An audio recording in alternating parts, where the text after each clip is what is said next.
표 순서는 뭐 다음과 같고요. 그 여기 세션 이렇게 쭉 보니까 사람 뭐 많은 발표들이 온 디바이스 모바일 쪽을 많이 하시더라고요. 그래서 조금 중복되는 부분이 있을 수도 있는데 그냥 뭐 다시 한번 보신다고 생각하시고 하셔야 될 부분도 있고 뭐 그렇습니다. 그 많이들 아시겠지만 사실 이 모바일 온 디바이스 그 딥러닝이라 그러면은 약간 이 클라이언트 사이드 딥러닝 뭐 그러니까 서버 사이드 딥러닝과 좀 이제 반대되는 개념인데 왜 클라이언트 사이드에서 딥러닝을 해야 되냐 이러면은 뭐 서버 사이드에서 많은 단점들이 있죠. 그런 거를 이제 보완하는 게 클라이언트 사이드라고 보시면 되고요.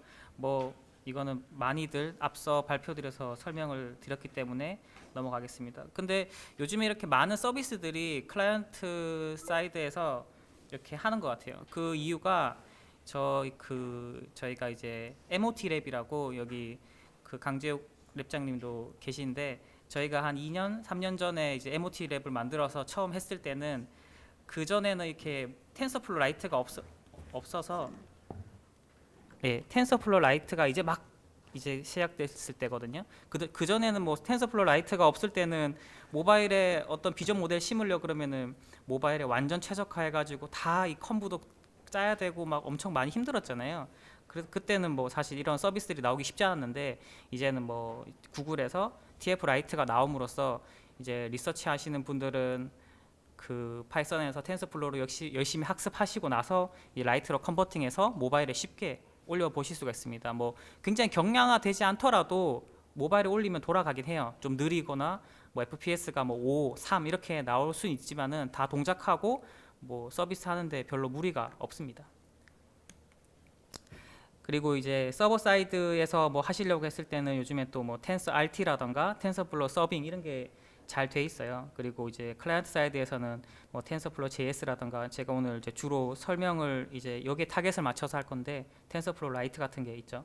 그 예전에 그 제가 처음에 이제 딥러닝 막 이렇게 연구하고 했을 때는 그 뭐 카페라던가 텐서플로우가 없을 때 그때 카페라던가 뭐 그 매틀랩에서도 이렇게 딥러닝을 하는 툴킷들이 있었거든요. 그렇게 해서 열심히 학습해서 결과가 나왔을 때 아 이거를 이제 서비스를 좀 해보고 싶다 해서 뭐 데스크탑용 어떤 걸 만들려고 하면은 다 쿠다나 이런 걸 다시 짰어야 됐어요. 그래서 쿠다로 막 짜고 그거 다시 쿠다 API 보면서 뭐 어떻게 하면 웨이트를 다시 가져가서 거기 다시 매핑하고 뭐 이런 굉장히 많은 작업들이 있었거든요. 근데 이제는 뭐 텐서 RT라고 그 엔비디아에서 완전 최적화해서 그냥 컨버팅 시켜주면 이걸 그냥 올리면 됩니다. 그래서 뭐 그 전에 있던 많은 저희가 막 쿠다, CUDNN 이런 것들을 연구했던 게 좀 이제 그런 것보다 이게 성능이 훨씬 좋아요. 그래서 뭐 이런 것들을 뭐 타겟에 맞게끔 실제로 여기서 서비스 하시는 분들도 계시니까 이런 게 맞게끔 이렇게 좀 API를 공부하시는 게 맞다고 생각을 하고요.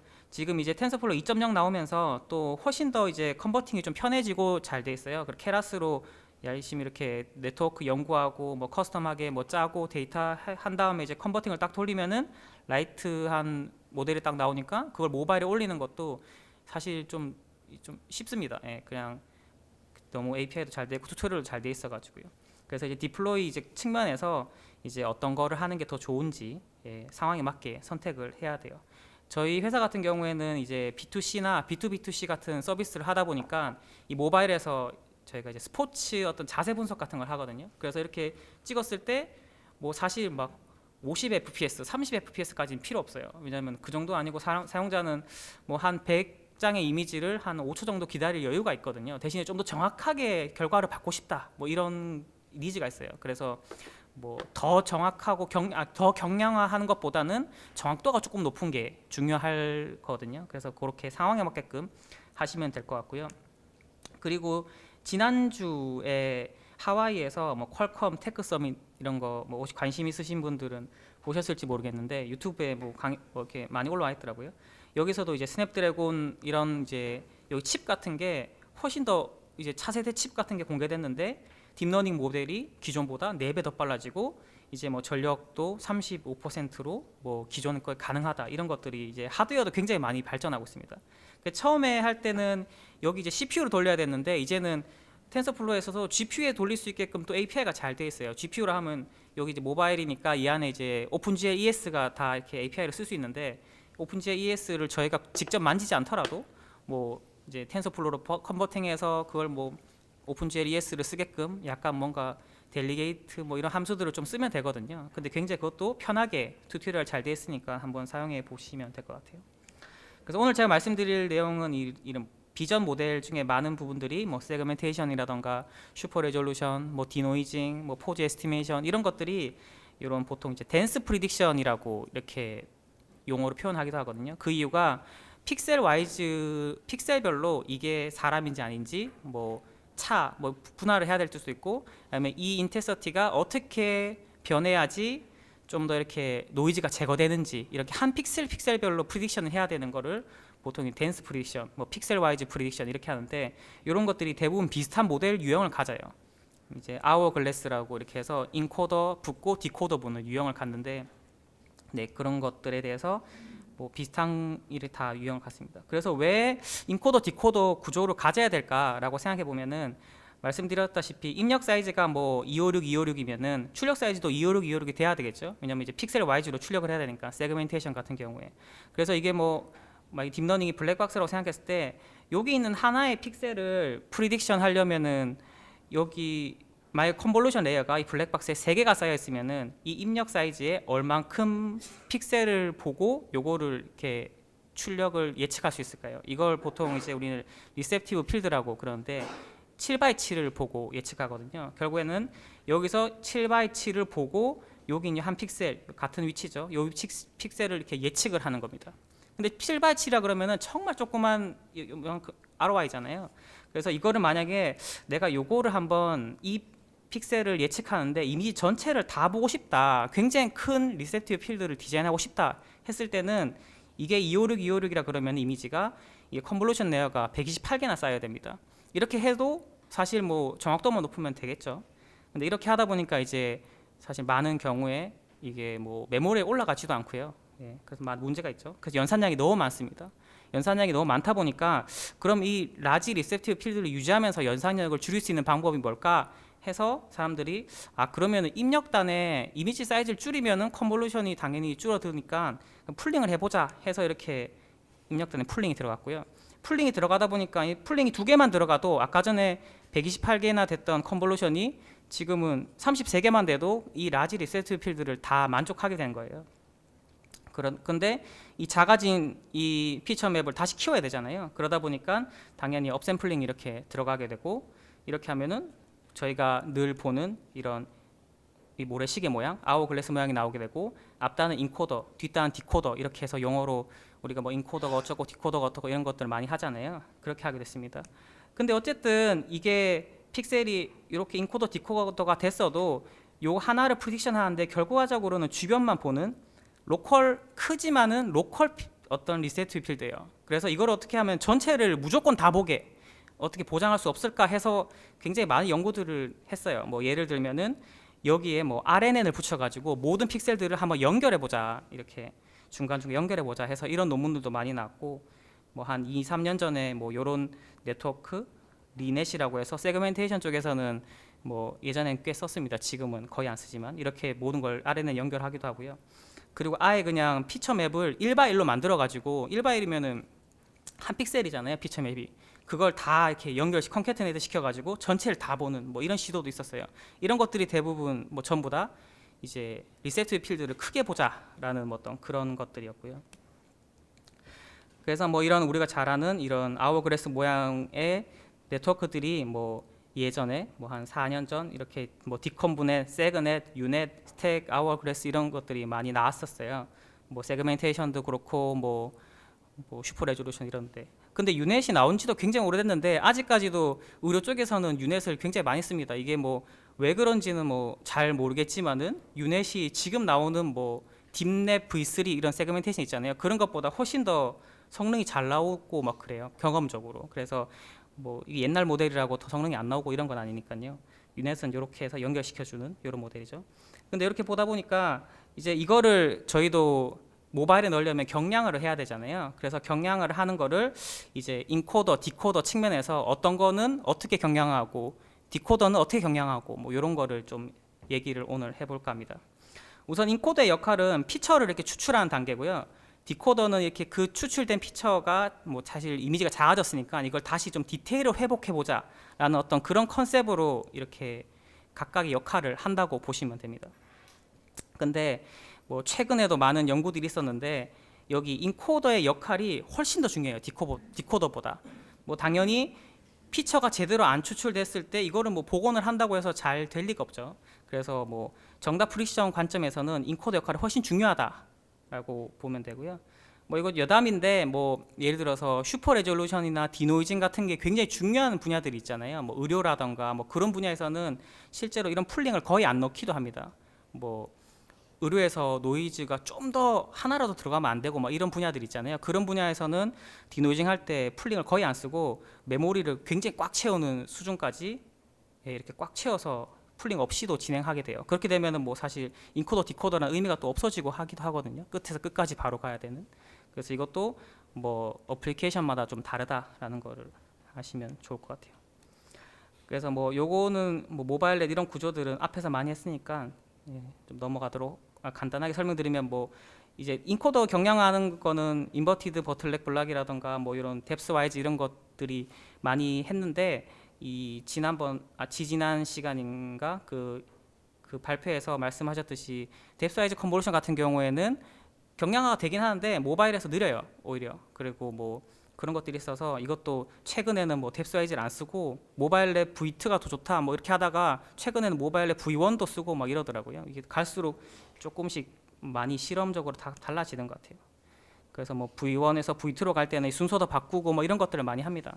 이것들이 다 어떻게 하면은 리셉티브 필드를 유지하면서 좀 더 경량화하고 조금 더 메모리를 덜 쓰면서 뭐 할까 뭐 이런 컨셉입니다.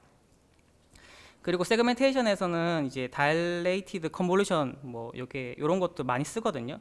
이게 뭐냐면은 뭐 세그멘트뿐만 아니라 밑에는 이게 웨이브넷이라고 아마 음성 쪽에서 썼던 것 같은데 컨볼루션은 컨볼루션인데 한 개 중간중간에 이렇게 띄우면서 컨볼루션 하는 거예요. 컨볼루션 하는 거고 이건 이미지에서 3x3 여기 9개의 웨이트가 있죠. 9개의 웨이트인데 중간중간에 이렇게 0을 없는 것처럼 0을 넣고 이렇게 컨볼루션을 하는 거예요. 한 개 띄우면서. 이렇게 하니까 사실 이거랑 앞단이랑 똑같이 어떤 웨이트 개수가 9개인데 이 뒷게 더 많은 리셉티브 필드를 포함하고 있잖아요. 그래서 뭐 이런 식으로 하면서 좀 더 웨이트를 작게 쓰면서 리셋 필드를 크게 늘리자라고 하는 그런 것도 있는데 이제 뭐 텐서플로우에는 이렇게 다일레이티드라는 여기 변수가 있어가지고 여기 그냥 2, 뭐 4 이렇게 넣으면은 다 이런 위아래 것들을 다 구현을 쉽게 할 수가 있습니다. 여기 다일레이티드 2D는 아마 음성이나 뭐 다양하게 좀 적용해 보려고 하는 것 같고요. 여기 컨볼루션 2D는 이미지에서 적용할 때는 이렇게 해라 뭐 이렇게 하는 것 같아요. 그래서 이런 식으로 인코더 부분에서 굉장히 많은 경량화 이것뿐만 아니라 굉장히 많이 연구가 되고 있잖아요. 그래서 이거 하나 선정하셔가지고 뭐 이런 다일레이티드라던가 뭐 모바일 렉 개념 같은 걸 가지고 와서 경량화를 하면 될 것 같고요. 이제 디코더인데 디코더는 이미지를 키우는 거잖아요. 디코더 그러면은 이제 보통 우리가 디컨볼루션 이렇게 얘기하는데 디컨볼루션이라는 게 사실 개념이 굉장히 좀 포괄적일 개념이라고 생각하시면 돼요. 그래서 논문 볼 때마다 디컨볼루션이라는 건데 뭐 이게 풀링 인디시스를 썼다고 하는 것도 있고 어떤 거는 뭐 리사이즈해서 다시 컨볼루션 달았다고 하는 경우도 있고 뭐 서픽셀 컨볼루션이라는 개념도 뭐 한 2, 3년 전부터 이렇게 뭐 논문 나오고 나서 많이 쓰기도 하고 뭐 트랜스포즈드 컨볼루션 뭐 이런 용어가 있잖아요. 이게 다 어떻게 보면 다 디컨볼루션의 역할을 하는 거라고 보시면 돼요. 이미지 프로세싱에서는 컨볼루션의 역연산 이러면 디컨볼루션이라 그래서 예전에 많이 썼던 것 같은데 뭐 이제 이미지에서는 뭐 이렇게 2013년인가 4년인가 그때 여기 페이퍼에서 디컨볼루션 네트워크라고 해서 제트넷 뭐 이런 것들이 좀 해서 처음에 사람들이 이후부터는 그냥 디컨볼루션 이렇게 썼던 것 같아요.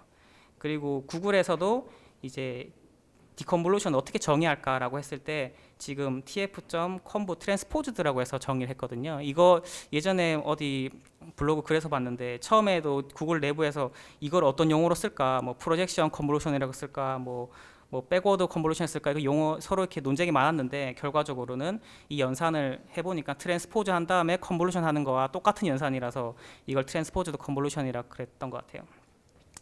여기 보시면 서픽셀 컨볼루션이라고 하면은 여기에 한 3년 전에 트위터에서 논문 발표한 것 중에 여기 이렇게 채널을 뎁스를 그냥 순서를 셔플 딱딱딱 하니까 여기 앞에 이걸 1번 넣고 뒤에 거를 2번 넣고 이거 3번 넣고 두 번째 거 4번 넣고 이렇게 계속 반복해서 돌리니까 이미지가 이렇게 커지는, 지금 이거는 9개인가 그러니까 이게 이미지가 3배로 커졌죠. 이렇게 하면 중간에 웨이트가 학습될 웨이트가 없잖아요.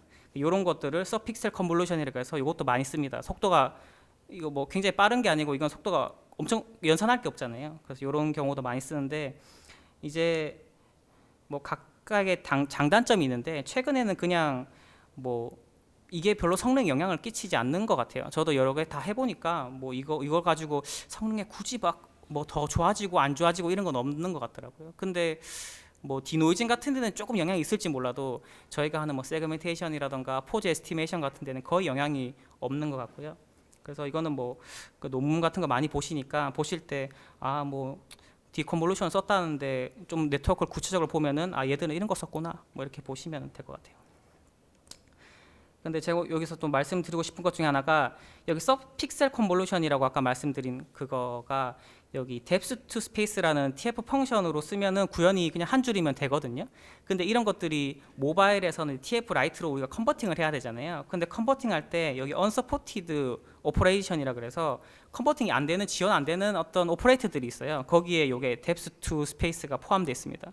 그래서 방금 아까 보니까 아직도 포함되어 있더라고요. 근데 이것들은 아마 이제 계속 지원하려고 올려갈 거예요. 근데 제가 드리고 싶은 말씀은 서비스를 하려고 이런 이제 서픽셀 컨볼루션 같은 걸 썼는데 이거 나중에 너무 성능이 잘 나왔어. 이제 컨버팅 해야겠다 했는데 이런 게 딱 걸리면은 다시 모든 걸 학습해야 되잖아요. 그래서 이런 것들을 한번 보시면서 아직 지원 안 하는 오퍼레이터가 있으면은 그거 빼고 모델을 디자인하시는 게 좀 좋을 것 같아요. 저희 예전에 처음 했을 때는 여기 바이리니얼 리사이즈가 지원을 안 했어요.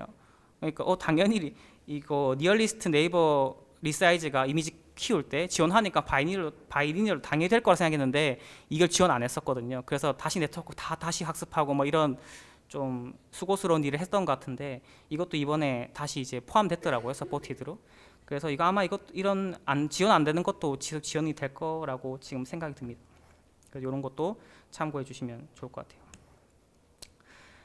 네, 그리고 뭐 이것도 사람들이 경험상 그냥 뭐 트랜스포즈드 컨볼루션 쓰지 말고 그냥 바이리니얼 인터폴레이션에서 이미지를 키운 다음에 그냥 컨볼루션 하나 달아라. 그러면 성능이 그나마 뭐 체크보드 어떤 이런 아티팩트도 없고 좋다 이렇게 하는데, 뭐 실제로 이런 체크보드를 뭐 확인하기가 쉽잖아요. 왜냐하면 이게 정말 컨볼루션 하나만 딱 달았을 때는 보이는데 이거 뒤에 뭐 배치도 달고 배치 노멀레이션 달고 뭐 이것저것 많이 하잖아요. 컨볼루션 하나만 달 게 아니고 또 한 두 개 더 달고 이러면 이게 다 없어지니까 뭐 사실 정말 그 뭐 어떤 이미지 정확도에 깨끗한 걸 원하신다고 하면은 뭐 이런 것도 고려해 볼 사항인 것 같습니다. 아니면 이미지를 해보니까 뭐 체크보다 좀 보인다 희미하게라도, 그러면은 이런 아까 말씀드렸던 디컨볼루션에서 이런 트랜스포즈는 컨볼루션을 써가지고 생기는 어떤 문제지 않을까라고 한번 생각을 해보셔도 좋을 것 같아요. 저는 아직 경험해보지 못한 그런 거라서. 그리고 이제 디컨볼루션 경량화에서 여기 이제 이넷이라고 2010년에 나온 논문 중에 세그넷이 세그멘테이션 어떤 중에 가장 대표적인 논문인데, 이 세그넷 네트워크를 정확도를 거의 유지하는데 파라미터의 웨이트가 거의 60분의 1, 50분의 1 정도 수준인데 결국 정확도가 유지됐다. 뭐 이런 논문을 냈어요.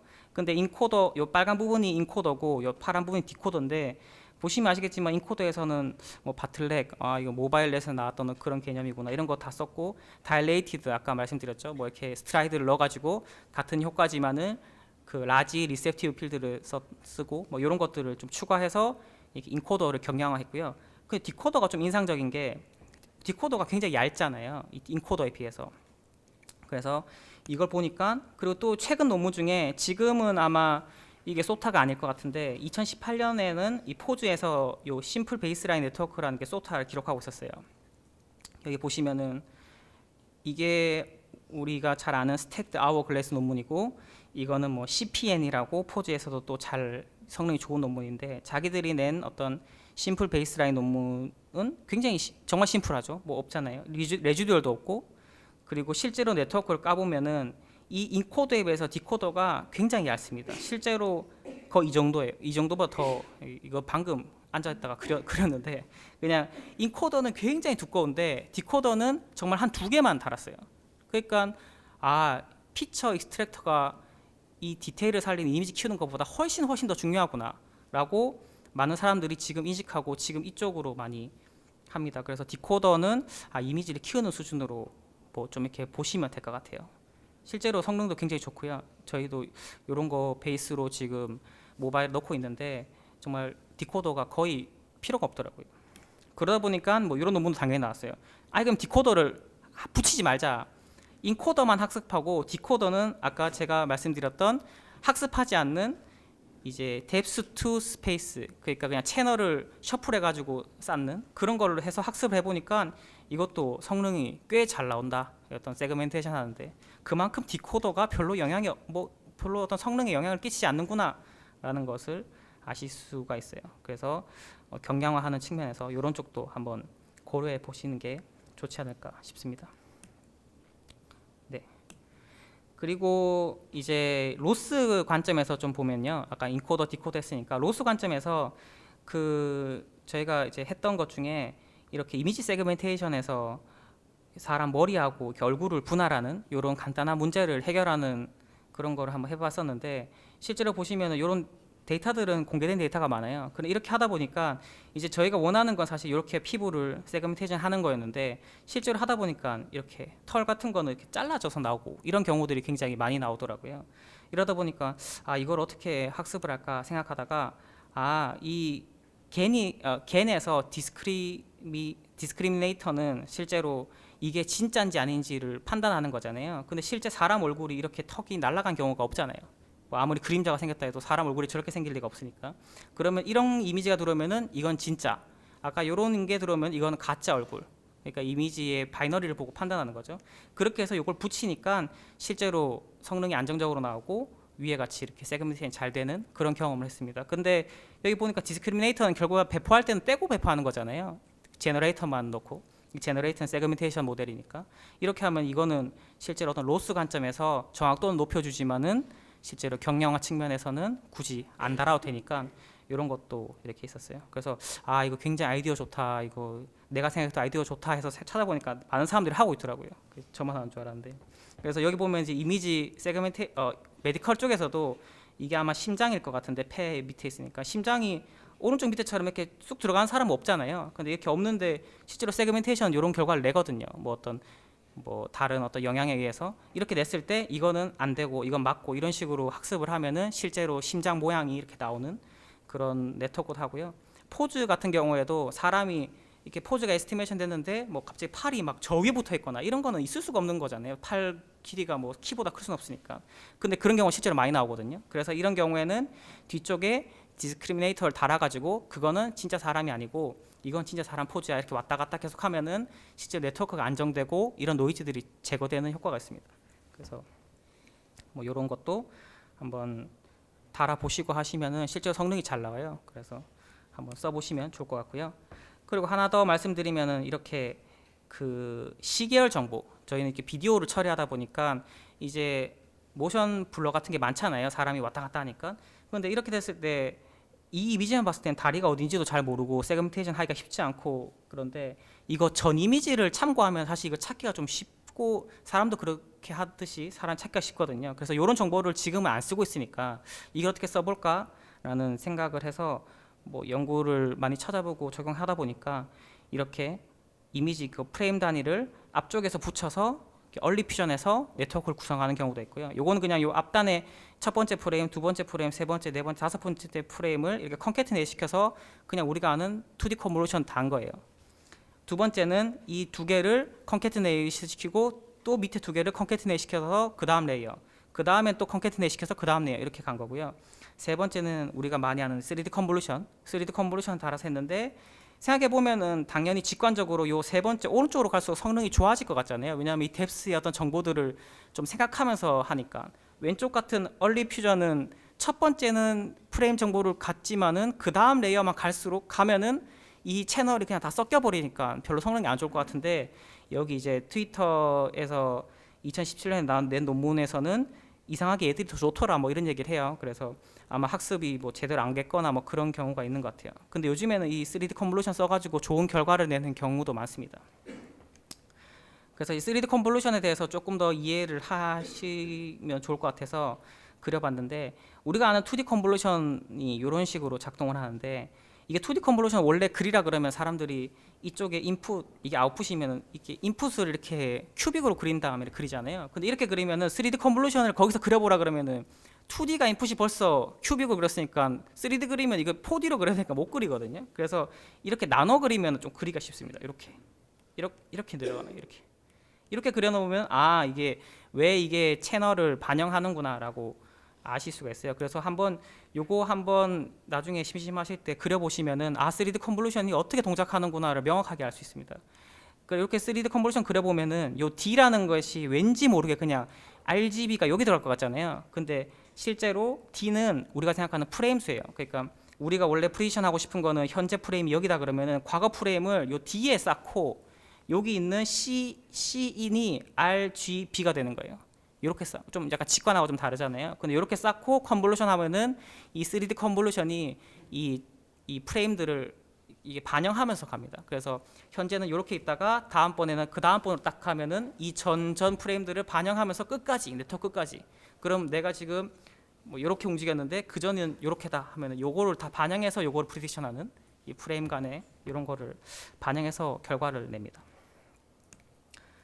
근데 안타깝게도 이 3D 컨볼루션은 이제 TF 라이트 컨버팅이 안 돼요. 그래서 이거를 어떻게 할까 지금 저희도 약간 고민이 많은데, 이거를 커스텀 레이어로 짤 수는 있긴 하거든요. 근데 이거를 커스텀 레이어로 짜가지고 그거를 막 하는 게 나을 건지, 아니면은 이제 구글의 텐서플로우에 나중에 이걸 또 지원하기 기다리는 건지 뭐가 맞는 건 잘 모르겠어요. 그래서 요거는 뭐 요런 것도 생각하셔서 모바일에 서비스 하시려고 하는데 나는 텐서플로우 라이트를 쓸 거다라고 했을 때는 3D 컨볼루션을 너무 연구하시면은 지금 너무 이르다라는 거를 좀 말씀드리고 싶습니다.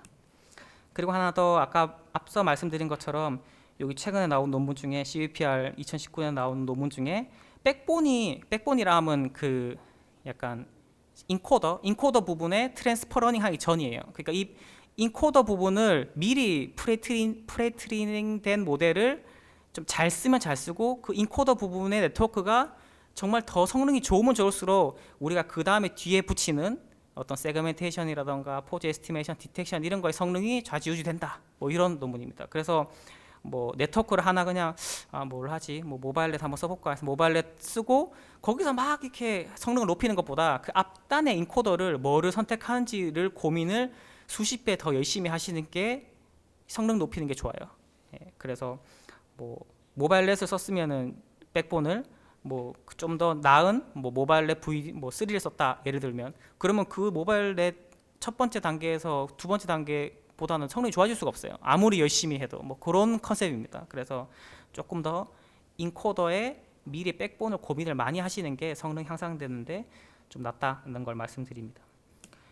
정리하면은 아까 경량화 할 때 인코더 부분을 모바일넷 이런 컨셉들을 많이 쓰시는 게 좋고요. 그 다일레이티드 컨볼루션도 한번 써보시고 네, 하는데, 이 모바일넷도 이전에 또 이전전에 발표과 마찬가지로 너무 막 이렇게 뎁스와이즈 이런 거 쓰면은 모바일에 최적화하는 건 좋지 않으니까 그런 컨셉도 잘 생각하시고, 그리고 여기에 트랜스퍼 러닝 꼭 먼저 이렇게 좋은 백본 쓰시는 거 추천드리고요.